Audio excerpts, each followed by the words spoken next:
बात कर रहे हैं इस पर्यावरण में। हम शुरू करें भैया। सभी लोगों को नमस्ते। हम प्रयागराज से चल करके पर्यावरण के लिए आए हुए हैं। पर्यावरण आज इस स्थिति में आ चुका है कि अगर हम ध्यान नहीं दिए तो निश्चित रूप से हम तो बीमार रहेंगे। आने वाली पीढ़ियों को बड़ी समस्या देखनी पड़ेगी। ये पर्यावरण में केवल हम पेड़ पौधे ले ऐसा नहीं है। पर्यावरण में एक और बड़ा खतरनाक चीज है प्लास्टिक। प्लास्टिक से भी पर्यावरण दूषित हो रहा है। पर्यावरण का दूषण का सबसे बड़ा कारण है एकदम नहीं होगा। ऐसे बारिश कम है, एकदम नहीं होगा तो हर साल पानी गिरता चला जाएगा। तो बहुत गंभीर समस्या है। अगर इससे आज हम लोग नहीं जाग पाए, इससे आज हम लोग नहीं काम कर पाए तो आने वाली पीढ़ियाँ बहुत ही मुश्किल से जीवित रह पाएंगे। और शारीरिक समस्या तो उत्पन्न हो ही रही है। तो हम एक विषय और लेकर चल रहे हैं, प्राकृतिक खेती।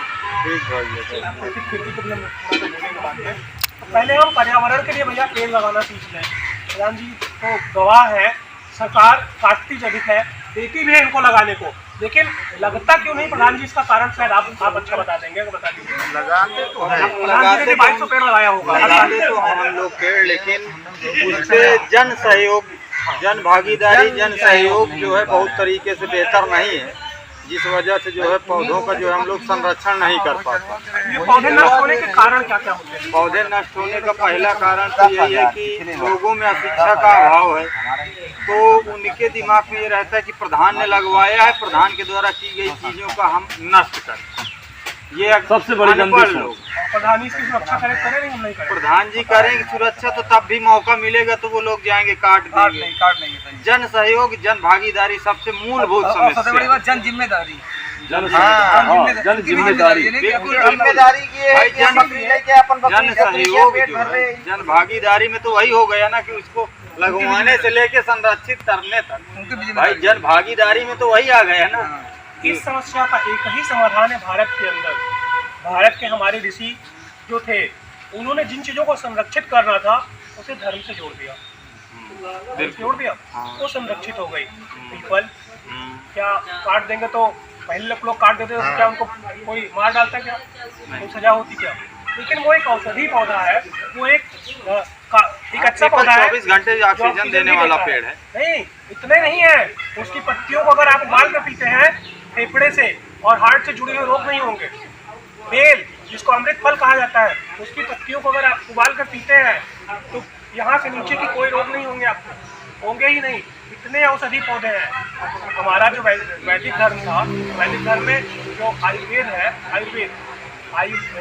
यजुर्वेद का एक हिस्सा है। आयुर्वेद पूरी तरह से प्रकृति की चीजों पर निर्भर है। बिल्कुल। आयुर्वेद पीरियड में लोगों ने क्या किया, खत्म ही कर दिया वो इंग्लिश दवा। तो इसमें जो चीज़ों को धार्मिक रूप से संरक्षित कर दी गई है, इसी तरह हमें जन भागीदारी जो आपने समस्या बताई है, इस जन भागीदारी को भी धर्म से ही जोड़ना होगा। बिना धर्म से जोड़े आज पेड़ों का विकास नहीं हो सकता। ये सच्चाई है। इसीलिए हम एक कॉन्सेप्ट लेकर घूम रहे हैं कि यदि जो सक्षम व्यक्ति है वो अपने पूर्वजों के नाम पर, उनकी स्मृति में एक पेड़ लगा करके ट्री गार्ड लगा दे, क्योंकि आज बंदर भी बड़ी समस्या है। बंदर भी पेड़ उखाड़ दे। तो ऐसी स्थिति में हमें धार्मिक भावना से ही पेड़ लगाना होगा। एक पेड़ हम अपने पूर्वजों के नाम लगाएं और उसमें एक ट्री गार्ड में एक छोटी सी पट्टी लगवा दे, 1 बाई 1 की, और उस पर पूरे पूर्वजों का नाम लिखवा दें। पूरे जितने भी हमारे उनके माता पिता, उनके बच्चों का नाम या उनके सास ससुर का नाम, जितना हम जानते हो। हम राम जी की 100 पीढ़ियों का नाम जानते हैं, अपनी पीढ़ियों का नाम नहीं जानते। हमारी आने वाली पीढ़ियां भी इससे अपने पूर्वजों का नाम तो कम से कम जानेगी। पहली भावना, हम अपने पूर्वजों का नाम संरक्षित कर पाएंगे। दूसरी भावना, इस संरक्षण की भावना से और लोग प्रेरित होंगे, क्योंकि ये धार्मिक रूप में आ जाएगा। धार्मिक रूप में जैसे ही आएगा तो आपको देख करके और लोग प्रेरित होंगे। तो जो सक्षम होंगे, बहुत से लोग अभी देखिए चौरा बनवा रहे हैं। मजारे हिंदू धर्म की संस्कृति का हिस्सा नहीं, कभी नहीं। आज है, नाम बदल दिया है, चौरा रख दिया, पर आकृति वही है मजारों की। कोई दफन नहीं है, कोई भी दफन नहीं। आप राख अपने खेत में भी खेत सकते थे, नहीं, आपने उनकी स्मृति में चौरा बनवा दिया। तो उनकी स्मृति में अगर हम पेड़ लगा दें तो कैसा रहेगा? प्राकृतिक संवर्धन हो। पैसे भी कम लगेंगे, ऐसा भी नहीं, 4-5 हज़ार रुपये में आपका पेड़ तैयार हो जाएगा, है ना। और इसके अलावा एक भावना और आती है, एक पेड़ 100 पुत्रों के समान समझा जाता है। हम कहें कि आज के पुत्र तो आज के पुत्र जैसा नहीं है, तब माना जाता था एक पुत्र अपने माँ बाप की सेवा करेगा। 100 पुत्र जितनी सेवा कर सकते हैं उतने, उससे कहीं अधिक सेवा एक पेड़ तैयार हो जाने के बाद नहीं होगा, एकदम नहीं होगा। ऐसे बारिश कम है, एकदम नहीं होगा तो हर साल पानी गिरता चला जाएगा। तो बहुत गंभीर समस्या है। अगर इससे आज हम लोग नहीं जाग पाए, इससे आज हम लोग नहीं काम कर पाए, तो आने वाली पीढ़ियाँ बहुत ही मुश्किल से जीवित रह पाएंगे। और शारीरिक समस्या तो उत्पन्न हो ही रही है। तो हम एक विषय और लेकर चल रहे हैं, प्राकृतिक खेती।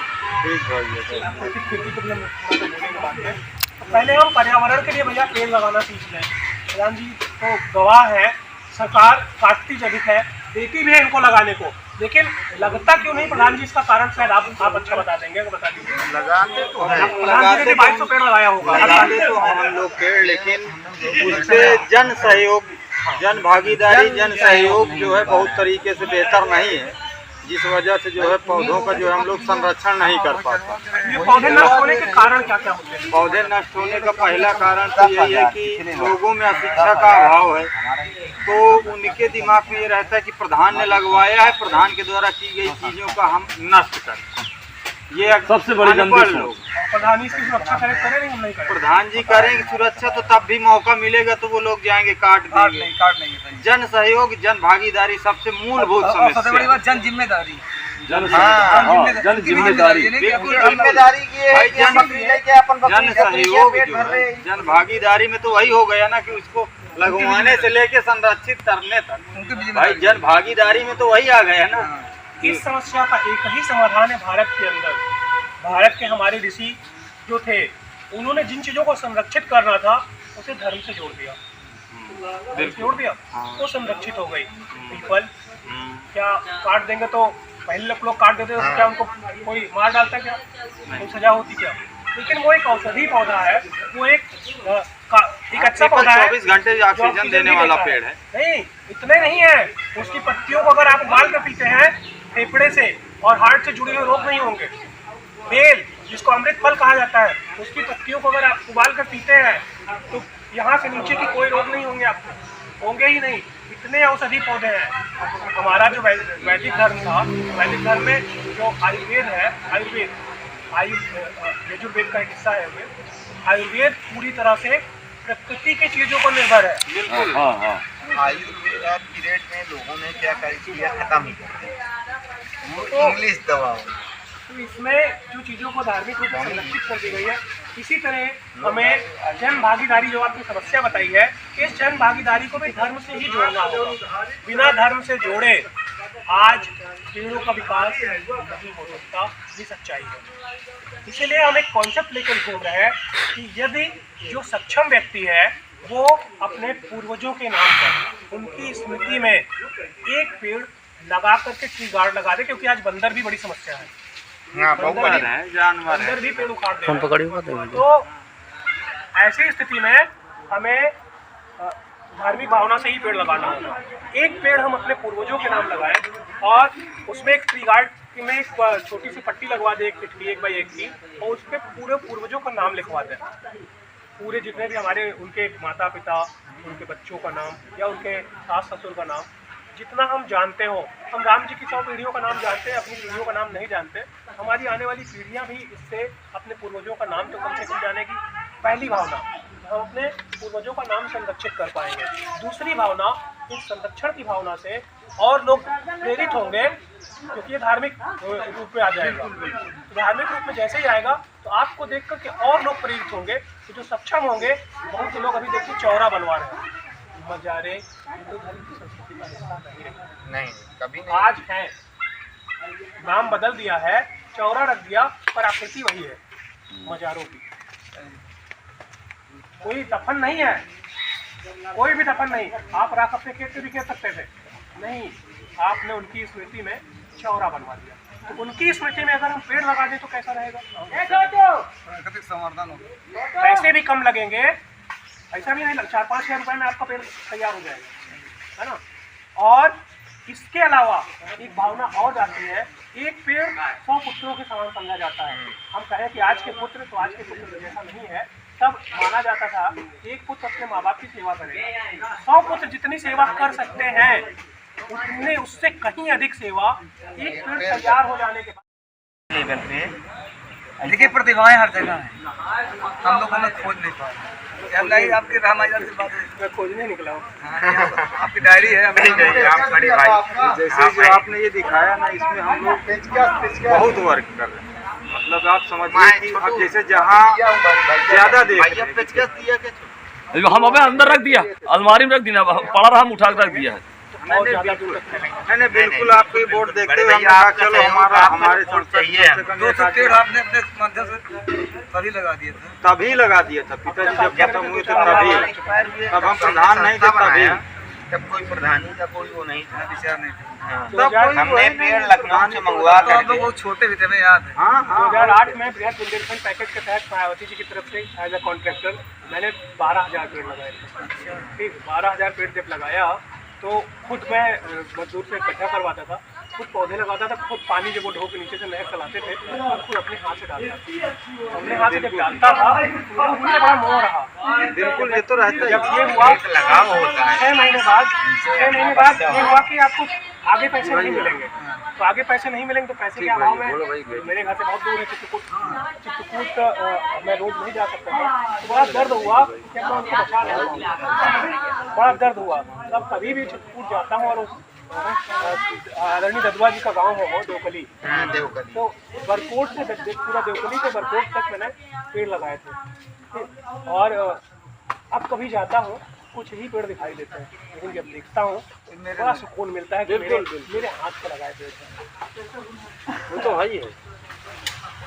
अब आप ये समझिए मैं प्रॉपरली चित्रकूट में नहीं बच्चे मंदाकिनी के बच्चे तो वही तरफ मंदाकिनी नदी के तट पर तैयार होने की उम्मीद है। बहुत पेड़ रहे लगा के हम मुंशी जी भी ले जाते हैं कभी कभार। मैंने स्वयं वहाँ नदी किनारे एक जमीन ली है, नदी से बिल्कुल कॉर्नर, तो उसी के अगल बगल में पेड़ लगा दिया कि इसको पूरा जो रिवर फ्रंट इसको पूरा लगा देंगे, साला बिल्कुल बढ़िया बढ़िया पेड़ लगा के इसको रिवर फ्रंट इसको पूरा सजा देंगे अपने इसी तरह धीरे धीरे। अब अगली अपनी पूरी भागीदारी जो है वही है, चित्रकूट में जाके नदियाँ, वो नदी है मंदाकिनी तो काफी इस समय दूषित हो जाती है। कि आज तो हमें यही जरूरत है। हाँ नहीं बिल्कुल ये जरूरी इसीलिए मैं कह रहा हूँ कि अब की बार जब आप पेड़ लगाएं तो साथ में एक ट्री गार्ड, उस ट्री गार्ड में अपने पूरे पूर्वज जिनके स्मृति में आप लगाना चाहते हैं, जिनके स्मृति में आपने संस्था, उनके माता पिता होंगे, उनके सास ससुर होंगे, उनके दादी बाबा होंगे, उनका नाम पूरा दर्ज करा दीजिए। ठीक, दर्ज करा दीजिए। आप चाहेंगे तो मैं आ जाऊँगा, बिल्कुल आपको बुलाएंगे, स्कीम के तहत रहेंगे, कहीं चुनाव होगा, नवनिर्वाचित अगर मैं आता हूँ तो भी, वरना ये वृक्षारोपण का काम जो है ये तो चलता रहेगा, ये तो चलता ही रहेगा हम लोगों का। अगर ये दिव्य वातावरण जो आपने क्रिएट कर रखा है, मैं नहीं पैदल आता हूँ, मुझे आज लगभग 50 दिन हो गए, सिर्फ एक जगह मिला है संहिता। संयोग की बात है वो व्यक्ति भी कृषक समुदाय से ही आता है। संहिता का चीज भैया के यहाँ ऐसा दिव्य वातावरण मिला, संहिता के अलावा मुझे कहीं नहीं मिला। घुमा हूँ केवल एक जगह मिला संहिता में, मैं आपका भी मूर्त के लिए बगल में संहिता में, वो तो पूरी वही है ना, सत्येंद्र का सुरेंद्र भाई साहब हाँ, है, सुरेंद्र सिंह पटेल। हाँ, उनका नाम ऐसा वातावरण जो वातावरण आपने क्रिएट कर रखा है, हाँ, केवल उनके पास है। बगल में तालाब, चारों ओर हाँ, नहीं बिल्कुल पूरी यात्रा में ये दूसरी जगह मिली है जहाँ ये दिव्य वातावरण। सुरेंद्र पटेल हैं, नैसर्गिक नर्सरी चल रही है ना मूगल का, संहिता के सभा अच्छे हैं।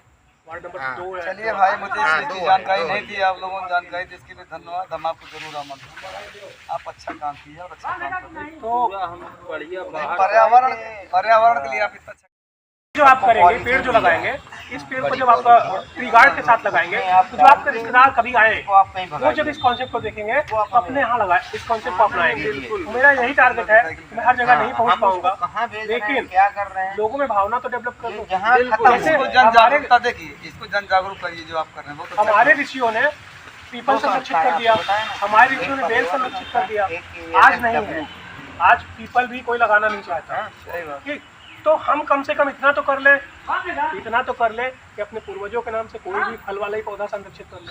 भैया जो है बैठे हैं, भैया ने पूरा 1 बीघे खेत अपना इसी में बदल दिया, साल भर की 40,000 की इनकम को पेड़ों के नाम कर दिया। बहुत बहुत बधाई भैया, पूरा पेड़ लगा दिए पूरे एक कॉन्सेप्ट और है, बहुत अच्छा है। एक कॉन्सेप्ट और लेके चल रहे हैं, लखनऊ गवा भारत के मेरा भ्रमण। मैं ज्यादा तो नहीं घूम पाया, 5-6 राज्यों में अच्छे से घूमा हूँ, पर जान पहचान 29 राज्यों में है। 5-6 राज्यों को बहुत अच्छे से घूमा हूँ, जिसमें महाराष्ट्र बहुत कायदे से घूमा हूँ। महाराष्ट्र आप समझते होंगे, भैया भी वहीं से पढ़े लिखे हैं, बहुत ही आगे है। पर आप विश्वास करिए, शिक्षा के नाम पर आज की व्यवस्था बहुत घटिया है। आज की व्यवस्था में केवल महाराष्ट्र में 1,25,000 टीचर सरप्लस है, मतलब उनके नाम के विद्यालय अब है ही नहीं। उसके बाद जहाँ विद्यालय हैं, शुद्ध हिंदी या शुद्ध मराठी सही से नहीं पढ़ सकते हैं। इंग्लिश मीडियम में जा करके भी नहीं पढ़ सकते, छोड़ दीजिए इंग्लिश मीडियम। जो यूपी बोर्ड में पढ़ने वाले बच्चे हैं, उनको पता ही नहीं कि स्वर को कैसे मिलाकर पढ़ना है, कहाँ पर लघु स्वर होता है, कहाँ दीर्घ स्वर होता है। कमी है बहुत ना शुद्ध पढ़ सकते हैं ना शुद्ध लिख सकते हैं। यही हालत इंग्लिश की है, मतलब शिक्षा का स्तर गर्त पे चला जा रहा है, बिल्कुल जा रहा है। शिक्षा की ओर प्रेरित नहीं है। अभी मैंने देखा था, मैं लगातार घूम ही रहा हूँ, तो भारत का जो आज का कल्चर है वो बहुत पहले का जो उत्सव धर्मी था, वो उत्सव धर्मी हो चुका है। जैसे भारत को कहा जाता था पहले से कि सपेरों और क्या बोलते हैं नचनियों का देश है, तो आज उसी तरह बदलता चला जा रहा है वापस। बड़ी मुश्किल से हमारे आज़ादी के परवानों ने, आज़ादी के दीवानों ने देश को एक स्थिति दी, और आज स्थिति फिर से बड़ी भयावह हो गई है, जिसमें शायद आज आप लोग संलग्न होकर आए भी, शायद आज, क्योंकि हमारे यहाँ थोड़ा यह विषयांतर हो रहा है। आप वीडियो काट दीजिए।